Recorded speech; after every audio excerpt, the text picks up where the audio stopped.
Hello and welcome again to Conscious TV. I'm Iain McNay and today our guest in the studio is Scott Kiloby. Hi Scott. Welcome, thanks.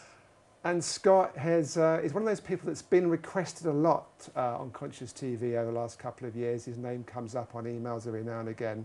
So we finally tracked him down on a fleeting visit to the UK. He's in the studio obviously with me now. And he's quite a character because not only has he written a couple of books, one here, Love's Quiet Revolution, which is available, and another one out called Reflections of the One Life. But you also work, Scott, as a lawyer in America, and you're a musician and lots of other things. So you're very active in the world as well. So I'm just going to ask you to start with just a bit about your childhood, how it was. Childhood, middle class family in America in the Midwest. Dad was a hardworking hardware store owner. Mom did various businesses, and as a child was basically smothered with all sorts of anything that I wanted, any kind of material items. It was really, I can't say that my childhood was a thing of suffering at all. But as I grew up, there was a growing sense of feeling of alienation. I happened to be gay. That's one thing, and living in the Midwest in America, that sort of made me. I think it was like the first turn in the story that was there's something about the reality that gets presented that might just not be the way that it is, because my mind was functioning a certain way, or the story of Scott was functioning a certain way, and I was being told from the outside that that way was either wrong or whatever, and that created, I think, probably some sort of seeking started back then, which turned, I had a fairly happy childhood, but then, of course, discovered drugs when I was around 14 or 15, and very quickly got into addiction and stayed in that sort of addictive cycle until I was about 34. Lots of things happened in there. Well, that's a long time, 20 yeah, years. lots of things happened, sure. Yeah.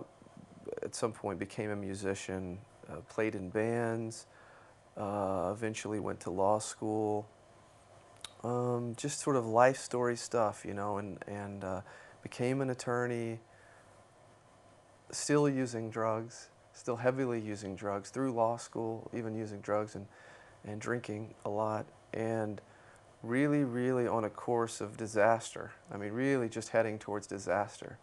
Just more and more drugs, more and more being completely immersed in escaping. So why were you trying to escape? What were you trying to escape from? I don't,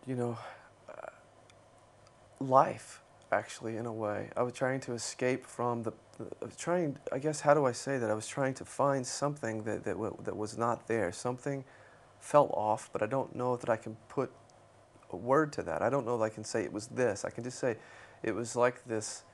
I don't know that I could have vocalized it back then, and I don't know that I can vocalize it now, but it was a sense that there's something wrong with me, or something wrong with the world, or that whatever it is that I am doesn't fit with the world, or I'm not sure how it fits with the world, and it was easier to just sort of medicate that and numb it and sort of block it out completely than to try to learn how to integrate that. I never could really integrate it completely. And another thing is that I just physically became addicted. Physically, the brain, whatever happened, at some point it wasn't like I was choosing to escape. It was like a rat in a cage. If you feed the thing cocaine enough, it just keeps doing it and doing it and doing it, and you're in this cycle where it's not a matter of why am I escaping. It's that I have no choice at this point. I have to take the drugs at this point in order just to live and be in the world every day. It becomes a habit, doesn't it? Yeah. I know there's one point in the book you actually say you felt like an alien and you'd landed on the wrong planet. Yeah. Yeah, very, very, very, very sensitive, very, I don't know how to say it. I didn't, just very sort of uncomfortable with who I am, and didn't know who I was, and was sort of looking for that. Nothing seemed to give me the answer to that. So a sense of being very self-conscious, conscious of myself, and who I am, very introverted, and that sort of just led in its own way to taking a lot of drugs to sort of deal with it that way. So you found the 12-step program at some point, and that seemed to improve things up to a point.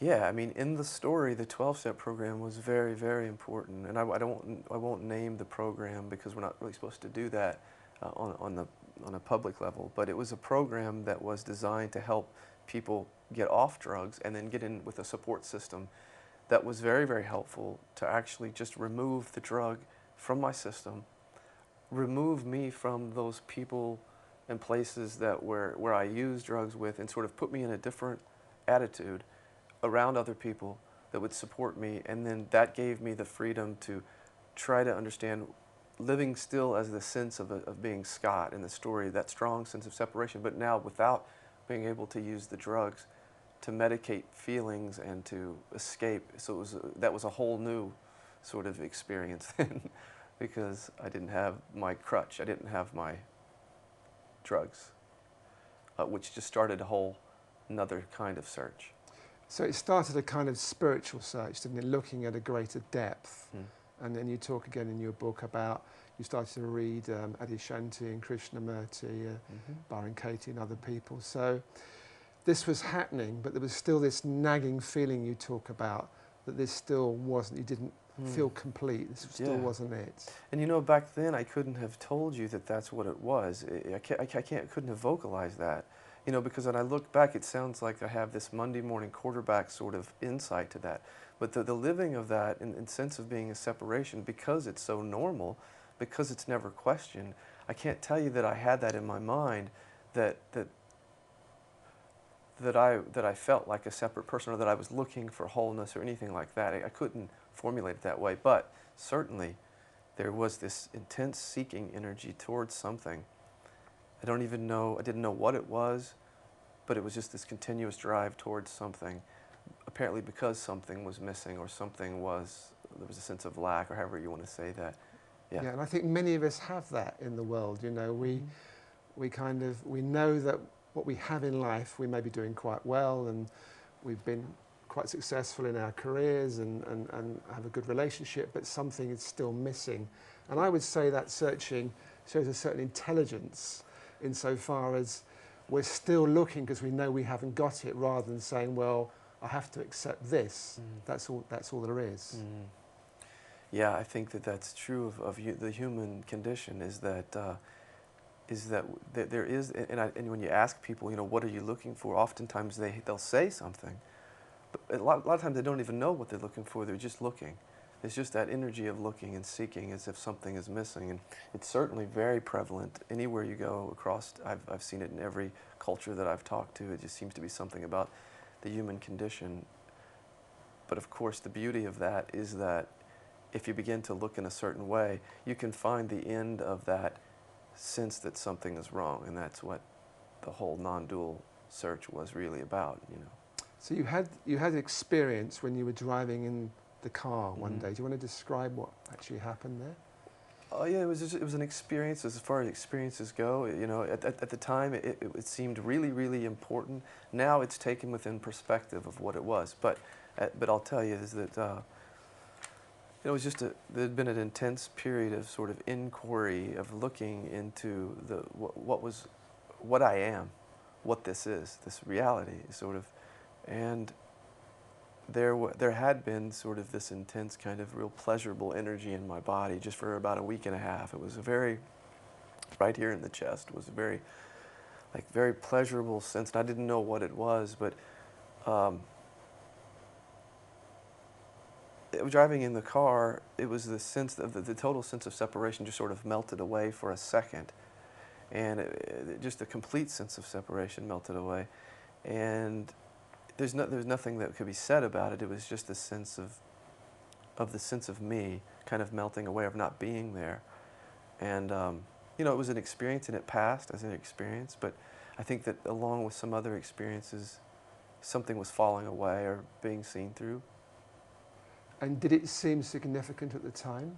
Yes, it absolutely did. Yeah. Because because you take yourself to be a certain way, or you take reality to be a certain way, and in those moments that gets completely challenged and undermined, and yet there's no words for it, but in a sense that when the mind comes in to look at it, it says that something is changed there, something, that the perception has changed now. But without it, I didn't have a teacher that could tell me this is what that was. You know, didn't have a teacher with me, so I would have to consult a book or to try to make sense of it on my own, and did the best that I could, you know. But anyway. Yeah, because there's something from your book I wrote down that at that point you felt the universe had downloaded insight into being. That's a pretty deep statement. Yeah, but it was like the absence of it was like that particular experience was just like the absence of all of the divisions that the mind had been buying into between, you know, this and this religion and this philosophy and that philosophy and this worldview and that worldview. Those lines just weren't there anymore. And it was like, you know, I just said it was like the universe downloading, but that's just a metaphor for the experience of the absence of separation, the knowing of non-separation. So it was the absence of those boundary lines was insight, but it, you know, it sounds like it was, you know, and I know you don't mean it that way. It's not like I had this insight. It was like there was an insight of the lack of divisions, the lack of conceptual boundaries, which is sort of, that's where the insight came from. So how did the lack of boundaries, the beginning of the lack of boundaries, affect you, Scott? Mm. As those get seen through, it becomes harder and harder to think of myself as something living in time, for one thing. It becomes harder and harder to see myself as something separate in space. So it's those things that are getting challenged there. So the sense of that I'm something in time, like that there are separate events within a story that make up an identity, which is then a separate being.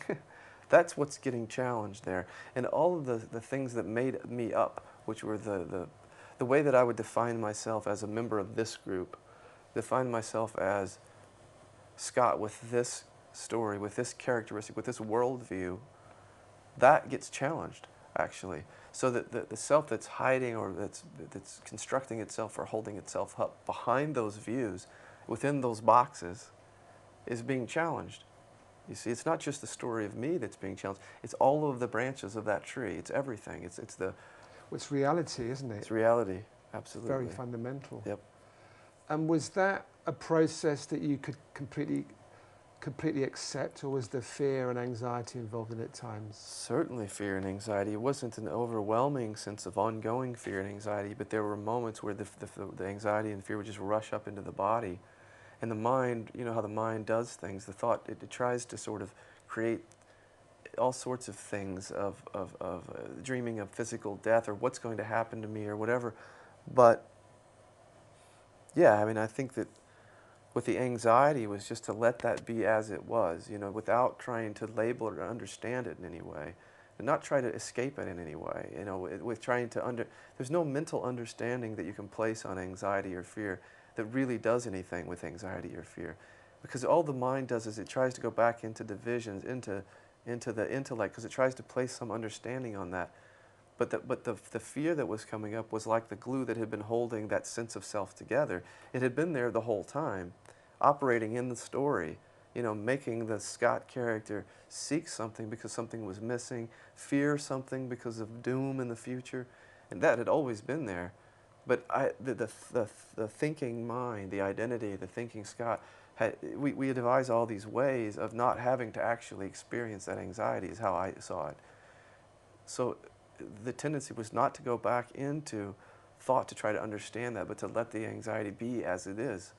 And then, so when you let something be as it is without trying to understand it, without trying to go back into, you know, the divisions that the mind places up, then I think that the anxiety releases itself. It releases itself because the sense of self releases itself. But did you know that at the time? No. No. You see, I'm trying to pull out of you certain information because I know there's people maybe watching that have these experiences, and it can be terrifying for them. Absolutely. And it's like, it's interesting to know how you not only handled it, but how you perceived it at the time. You know, I perceived it as a time as, oh God, you know, I'm scared, or what's happening to me. It was still me. It's like, what's happening to me? Thankfully, I had read some books and been exposed to some teachings which talked about it and gave some sort of guidance. A lot of it was just sort of trusting, not knowing. It's like trusting the absolute of not going back into having to know what was happening. You know, that's a big step. that's though. a big one. It's Yeah. a big one. But I think that everything up into my life, when you talk about the story, had told me that that going back into the mind, going back into the story, it wasn't working. Whatever that was, wasn't working. You see, in other words, working, what I mean is that there's an assumption that by going back into, you know, that relying on the dualistic mind and separation, that somehow that's going to bring about completion.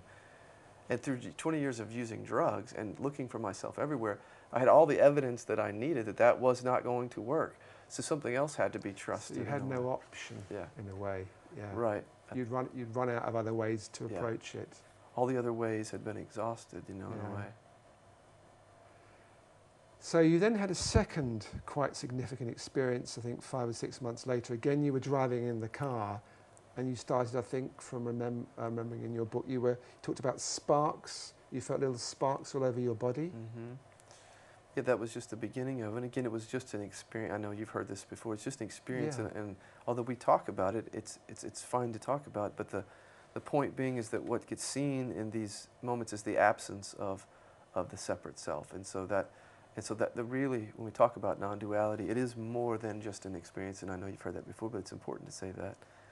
Yeah, so I was in the car, and it was just, just sort of sense of like something lighting up. Something was lighting up, you know. It's just an experience of that, or a way that's interpreted.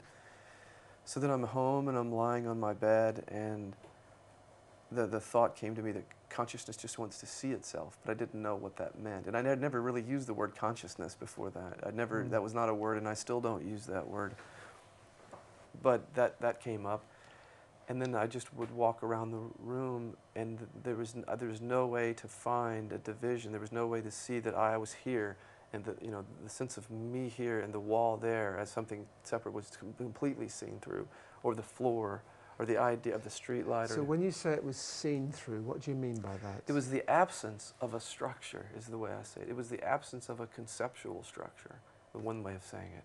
In other words, this all feels like a bunch of separate things, totally separate things in our reality. We have every reason to rely on it because it looks that way in every single way. We don't understand the degree to which the mind is doing that. We don't understand that, and it's rarely ever questioned. So in that moment, not only was it questioned intellectually, it wasn't questioned intellectually, it fell away. It absolutely fell away. So that all of the sense that there's a boundary between things, there wasn't even an experience of awareness. That's, we often say awareness, like it wasn't an experience of consciousness. It didn't feel like there was an awareness aware of anything. It was the absence even of that structure. So there was a level of conditioning and belief that fell away, and something else was revealed. Would you say that was? You could say it that way. Okay. Yeah, but it's more like the absence deeper truth was revealed. Yeah. Yeah. Yeah, the absence of all divisions, really. Of absolute, all divisions, even the line between life and death, and the time and timelessness and all that, it's just sort of seen through in that moment. And there was a lot of laughter and a lot of just laying on the floor laughing at the silliness of it all, you know. And you also talked in the book that at that point all thought stopped for a time. Yeah, I think that's what it is. It's the conceptual structure, which is the thinking mind and how it creates and maintains the idea of separate objects. That goes for a second, for however long, it just goes. And there aren't any concepts arising. So there's nothing you can say about the experience. It's the absence of that whole structure on every way you could conceive it.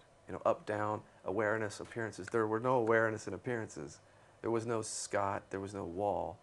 Any way you conceive of it, they were broken down in every way, so it was a complete non-conceptual experience.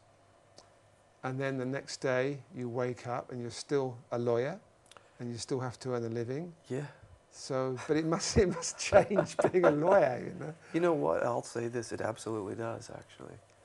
Now, I think a reason that people don't say that when they're talking about non-duality is because you don't want to give a carrot like that. This is not a self-improvement game, and I think we can go ahead and say that up front, because there's so much self-improvement stuff out there, or how can you better your this or better this app, better your that, become a better attorney, become a better relationship. When we talk about that it changed on the level of the story or the level of being an attorney, the mind will hear that as if, oh, there's something in it for me. But this is actually the absence of, there's nothing in it for me. There's nothing in this for me. It's the absolute end of that.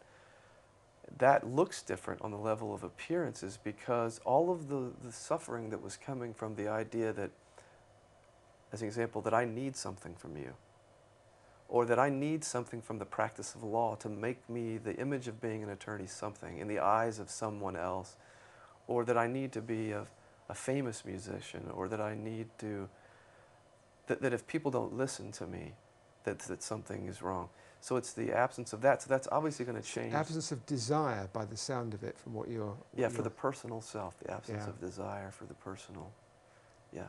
So it looks very different on the level of appearance, but in some ways it's completely the same because, you know, someone says, what's your name? And I still say, Scott. You know, that looks exactly the same as it did the day before. It looks exactly the same. It's not experienced the same, though. But how is it to then go in a courtroom and you're a lawyer and you're living in a non-dual world, you see things without boundaries, and yet here you are working in a very dualistic way of is the guy guilty? Should he go to jail? How is that for you in terms of how you work and how you make decisions? And it was like a play that was being taken very seriously, but that wasn't, for me, it wasn't taken that way anymore. So it was like you go and you just play the play. You play the play because it's. I remember the first time that I walked into the courtroom, that I just laughed because of the idea of thinking that there's this character that thinks he's a judge, and then there's this character who thinks that they're the prosecutor, and that I'm supposed to be, and then there's a person who thinks that they're a criminal defendant, and the whole idea was just it was laughable, actually, because it's not true. It's not actually true at all. But, you know, this is the other part of this whole thing, is that this is the way that I talk about this message, is that it's not, you go on playing the play. The play just goes on. Isn't it beautiful? The play goes on. And it goes on in every way that it appeared to go on before, with lawyers and judges and people fighting. What's different is that the dualities aren't bought into in the same way. You know, you don't think that there's somebody who's right. You don't think that somebody is, lots of things get undermined in this, you know. But the play goes on in every way. In every single way it goes on. And to me, that's where the fun of this whole thing is. To me, it's not a place where you're so absent from the world, because the whole line between like something called awareness and the world was seen through. It's like the play goes on. That's awareness. The play goes on. That's it. Consciousness is in a play. It's in a that's the content. Is it? And to just play these things, we just play this thing, and here we're in an interview now. You know, we're having a play here. Having a play here. Yeah. But does it change? Does it change the feelings that come through you for the criminal and the victim, or whatever we call these people that are part of the play? There was first almost like a sense that I could have detached from the whole thing, like a sense that there can be a sense of apathy that comes in, because you sort of see that it's just not real. This is not real. You know, there was that sense, and I think that people kind of fall into that belief system. But if you kind of let that thing just go through, it's just a belief system, or it's just like a detachment kind of thing, and it still feels, then you just play. Yes, it changes things in terms of, do feelings still arise? Yes, they still arise, but it's like they arise within a space, and so that the feelings can't hook into anything, so they don't hook into the story. So if I'm in the courtroom and the judge admonishes me or something, or I may in that moment have a lot of energy behind what I'm trying to say and get frustrated. There might be some sort of energy that comes up, and then it comes up and it's released. It's not carried over into the next moment. You know, it's not carried over because it's like just appearing in space and then disappearing. into the next. I mean, it's not being carried over to the next moment. Do you think people see you differently from where you were before these changes? Before reality changed for you? Probably, yes. I mean, certain people close to me have said things. Oh, yeah, from the appearance purpose, it says, "Oh, Scott, you're so much more peaceful." They'll say that. They'll say things like, "You're more peaceful." They think it's a person who's become peaceful or something. They look at it. It's not the way that it's actually experienced, but how it appears, like certain traits. You know, they'll say that and they'll assign the traits to the person. You know, because we think in terms of the person has accomplished something. They've accomplished something. They've become peaceful, but it's not experienced as that. It's like the absence of that, which appears as peace. So they'll say things like that, or other things. However they interpret that, you know.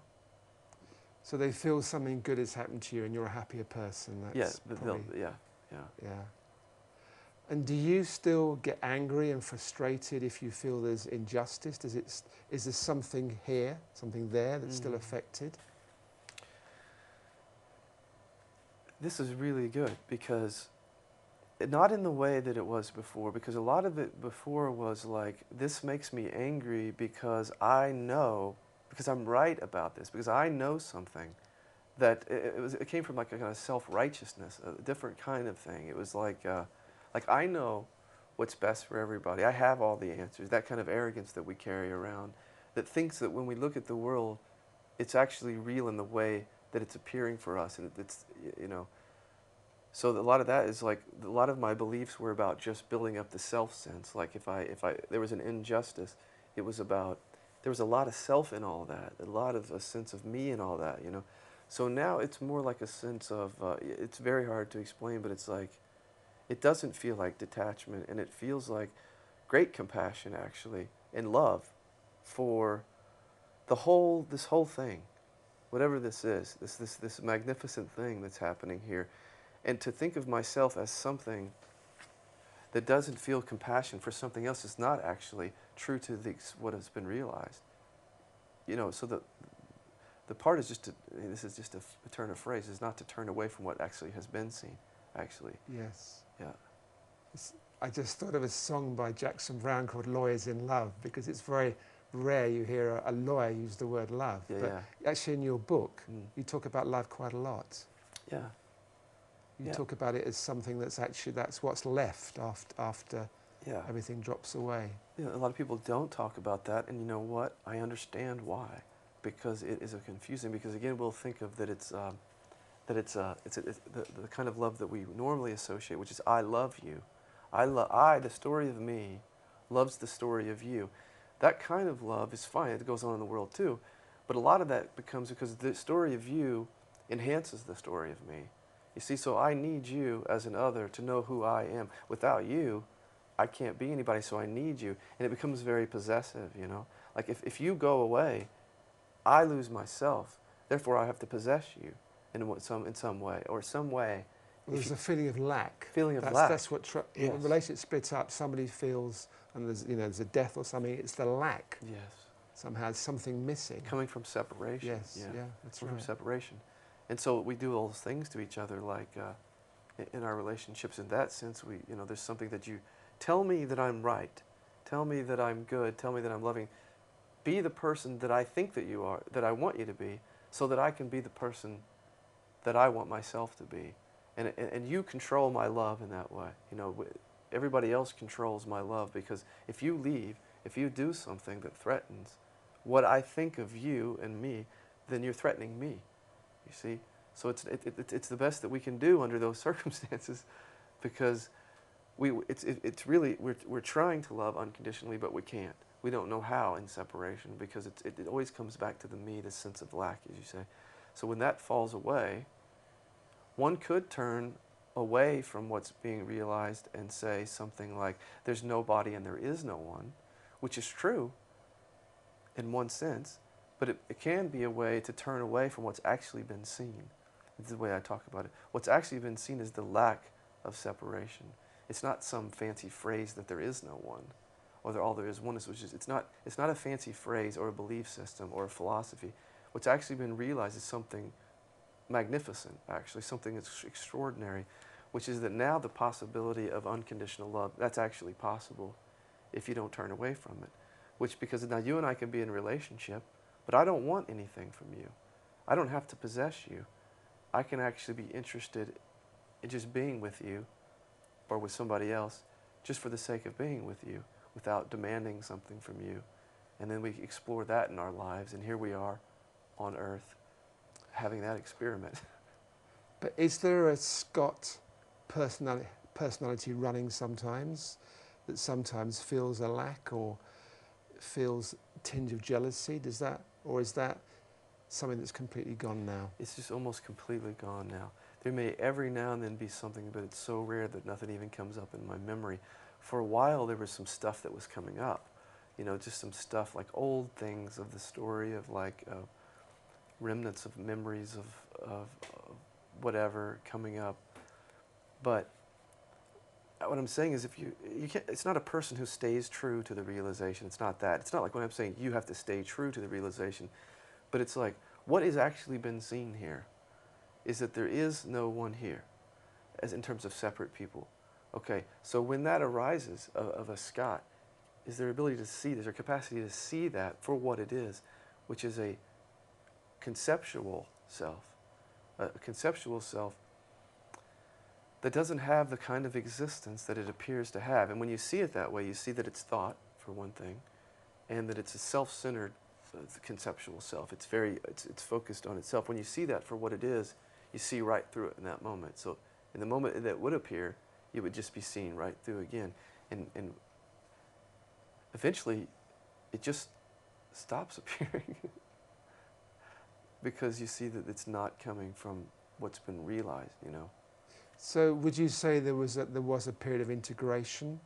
There was a time where things were changing and adjusting, and you feel that is now complete, that if that word integration is correct, that's complete now? Very dangerous to ever say complete because there can be an arrogance behind that in terms of, one thing I've seen is that when you say you've arrived, what if in the next moment you're buying into some belief that actually simply just goes back into separation, but so subtly that you believe you've already arrived, so you're not going to look at that. You're just going to, it's like the self-structure will come back in a second, you know. It's very subtle stuff. So arriving is not the word. Like this, is there an arriving here?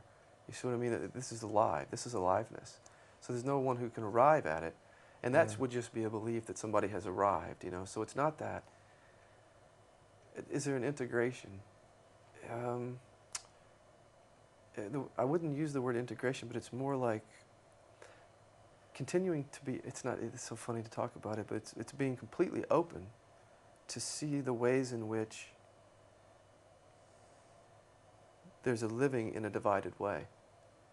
And the mind will come back and pretend like this is that and that. And it's just seeing that's the integration, is no longer buying into all those divisions that might come up.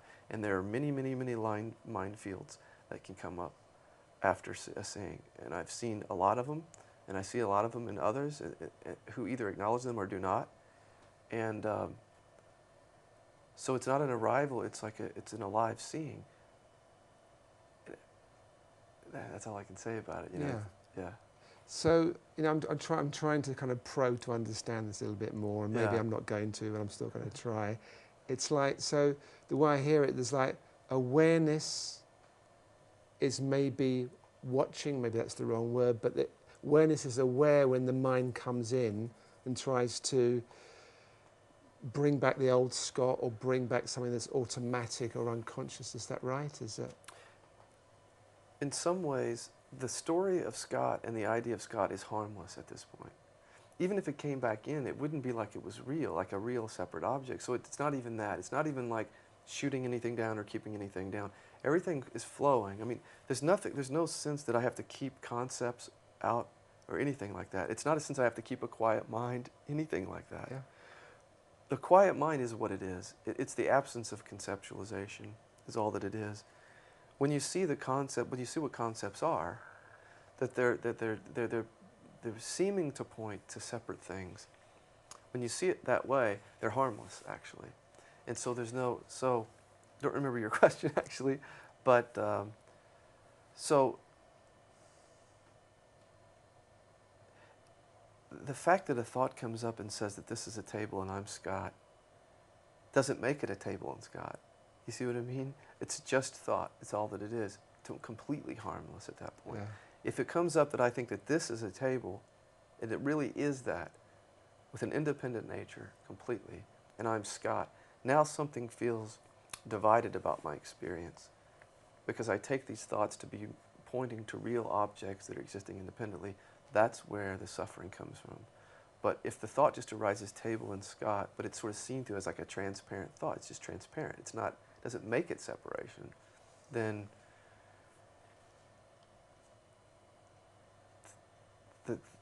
what do you say about that? I mean, the whole world goes on, but not in the way that it did before.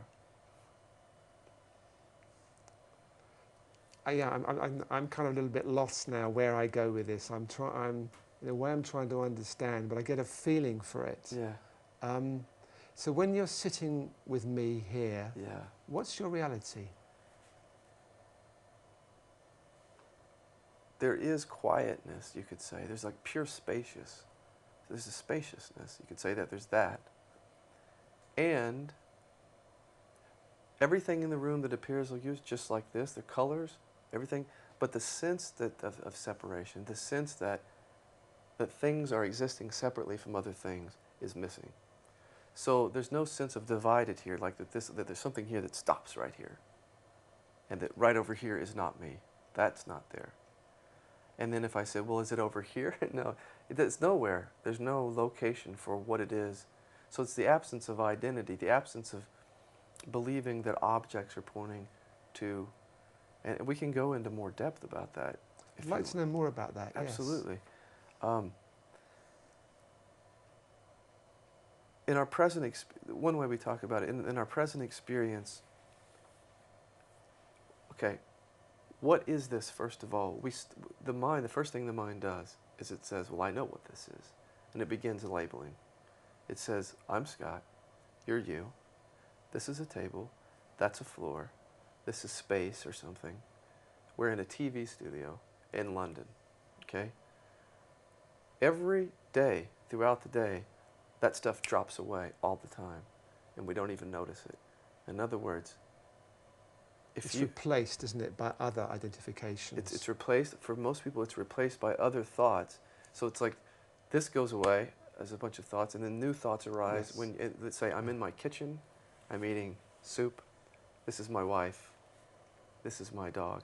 And the new concepts are raised, and all of those old concepts about TV studio, Scott having an interview, are completely gone, okay? So every day, what we take to be real objects are coming and going in awareness.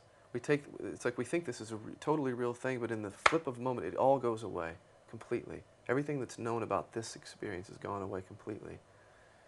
Even if for a moment, let's say that you went down to tie your shoe, and all that you were doing was tying your shoe. You weren't thinking, I'm my name with my history, we're having an interview in a studio, there's none of that. There's just, oh, my shoe is not tied. That's all that's happening. The shoe is untied. In that moment, the entire reality that you know, with all of the conceptual that you think that you know, is not even operating at that moment. But to the self, that's not remarkable experience at all. It's not a remarkable experience to remember. There's nothing to remember about it. There's certainly nothing in it for me when all that drops away. But throughout the day, it's happening for us all the time.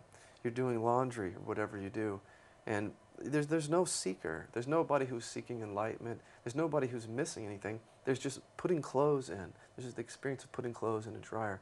And everything that you took to be your story, so important to you, your worldview, whether it's scientific, philosophical, religious, is completely gone in that moment. There's assumption that it's somehow still here, that it's somehow lurking in the wings, but it's not actually our experience.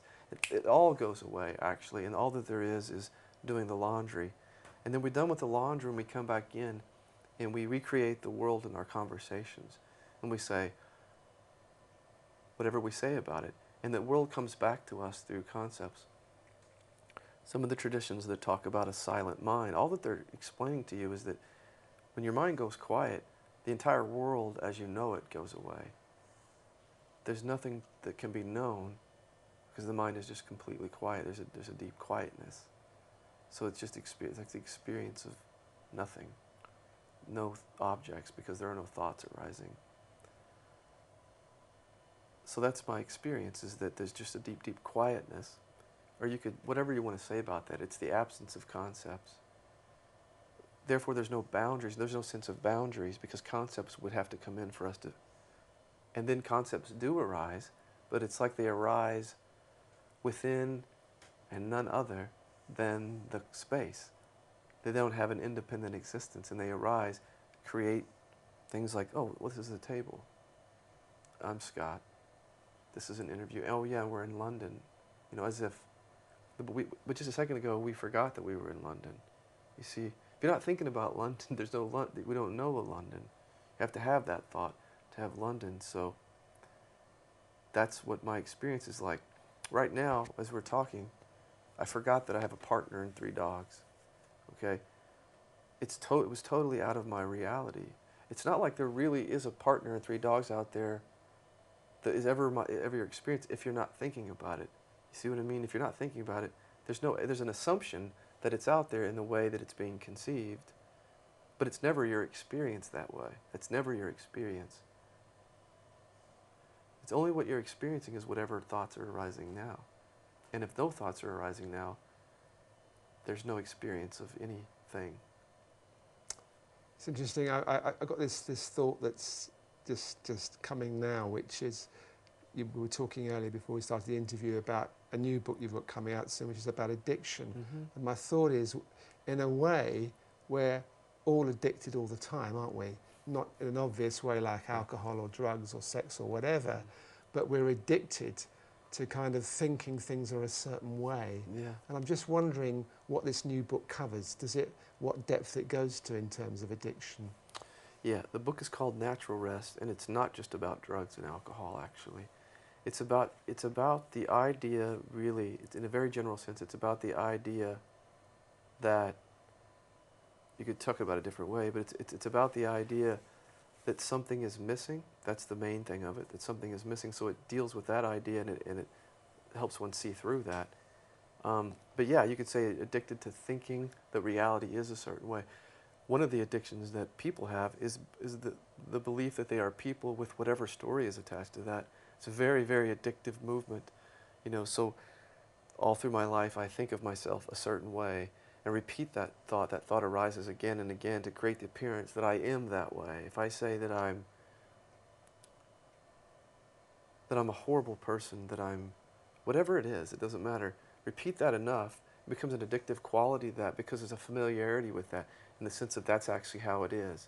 And so that feels comforting, and so at least I know that that's what I am. And there's an addiction to that. I can continually go to that again and again and again. And then it becomes like the absence of that would be very scary. The absence of that, whatever that object is that I take to be me, has been there so long, or it feels so real and solid, that when you start talking about it, the possibility that it's not what you are, it can be very, very fearful. So the addictive quality just comes back up. Let me just continue to tell that story. Let me just continue to think that I'm living in time. But you see, how does someone get out of that? Because you had experiences which at the moment are fairly rare. I would say, okay, you probably wouldn't use the word experience, but I would say you had quantum experiences which somehow jumped Scott the story out of Scott the story. But how, unless you have that, which is quantum, can anyone actually get out of addiction, truly get out of all addiction? The way that I wrote this book is that I tried not to write it from an absolute standpoint, because the point is, when I got clean off drugs in the story, if you would have told me all there is this, that there's no separation, I probably just would have went back to taking drugs, because it doesn't register on some level. You know, I come off the street, I've been taking drugs. You know, I don't want to hear what you're telling me, that something so mystical sounding and so far out there that there's no, I can't get that. So I tried to write it from a different point of view, and I said, look at what's happening in your present experience. Look, instead of thinking about yourself, is it possible to actually notice a thought? Is that even possible? If that's possible, then something new comes in. Something new comes into your experience. Instead of engaging the content that you've been engaging in terms of thought, believing that you are this story that is lacking something, instead of engaging those thoughts, is it even possible to notice a thought in the way that you would notice like a fly buzzing by your face? Yes, well, this is kind of mindfulness, isn't it? This Yep. is an old Buddhist tradition, really, that's talked about a lot these days. Yep. Yep. So is that possible? If it's possible in your experience that when a thought arises, or even an emotion or a sensation like a craving, an addiction, craving, like I feel like I want something, if it's possible to actually see that, then you're not that. Then you're actually something that sees it. And what is that sees that? And does it feel lack? Does it feel divided in any way, that which sees it? And at first it's kind of hard for people because they don't, it's like, I don't know. But if you look at your present experience, the whole time you see it's always this way, is that there are things that are appearing. Thoughts, emotions, sensations, cravings, experiences. Those things are always happening, but there's something that's registering that. And whatever is registering that, is that in the game of time? No, because it takes a thought to know it's Wednesday. You have to have the thought. Is that a person? No, because I have to have the thought that I'm Scott in order to know I'm Scott. So what is it in a non-conceptual sense that's here? Is that in time? No. Is that a story? No, it's not a story. Does it lack something? No. That's here in a non-conceptual sense, that sees everything arise, is not lacking anything at all. And this is awareness. And that what you call it, awareness. Or consciousness, or whatever we call it, yeah. But it's, yeah. And there's some people talk about an interim stage where there's an observer. So there's an observer which is still part of the mind, which is watching the thoughts. And then, of course, there's the question, who's aware of the observer? It takes you back again, a step back. Yeah. Yeah, you could say who's aware of the observer, because everything that you say about this, or that you say about the witness, or that you say about anything, is appearing and disappearing in something that never appears, you could say. That's how it's experienced, in the witnessing kind of talk. However, just establishing yourself or seeing yourself as awareness goes a long way in seeing through the addictive cycle. It goes a heck of a long way, actually. But what I invite people to do, if they're open at that point, is to even see that the duality between the awareness and what appears, and that if people are open for that, that can happen too, so that you're not stuck in some witness place where you think of yourself as awareness, or there's awareness and it creates this duality where that there's awareness aware of something separate from itself. When the experience of this is like, this is it, there's no awareness behind this or inside this or encased in this, or it's not like that. It's the absence of that belief system. It's the absence of that duality at the end, which then is freedom, complete freedom from the sense of division in your life. Not only the sense of being a separate person, but also being something like consciousness behind something. It doesn't have to be that way. Because you can also identify with that, can't you? Absolutely. So we have about 3 or 4 minutes left. Yeah. Is there something practical we can, maybe practical is the wrong word, but is there something we can leave people who are maybe they're watching and they're maybe a little confused but still intrigued, and they're thinking, what can I take from this? My life doesn't work the way it is. How can I move forward? What would be your suggestion for them? Well, since we were talking about the recovery book, there's all sorts of things in there, because I've gotten to the point where I don't mind using all sorts of tricks, to sort of challenge your reality the way that it is. And one thing, the thing about addictive behavior is that it's this constant perpetual motion towards something, like the seeking. Could be towards enlightenment, it could be towards... You see, you talk about that in your first book. That's also a kind of addiction seeking. It Yeah. can be, can't it? It absolutely can be. It is the same egoic movement. It's the same thing. Although the good thing about that is that there's a possibility of seeing through the thing. That's the nice thing I could say about seeking enlightenment, is that there's the possibility that the seeking gets seen through. But So it could be enlightenment, it could be self-improvement, it could be drugs, it could be relationships, sex, material items, whatever the content in, it doesn't matter. But I did this with people this weekend, is that, you know, I'd ask the question, what are you seeking? And make them say it. Tell me what you're seeking. And that forces a concept to come up. So now that the concept has come up, let's see this for what it is. So let's say you're seeking enlightenment, okay? Well, if you were to find enlightenment, how would you experience that? Start with the body and mind. How would you experience what you're calling enlightenment?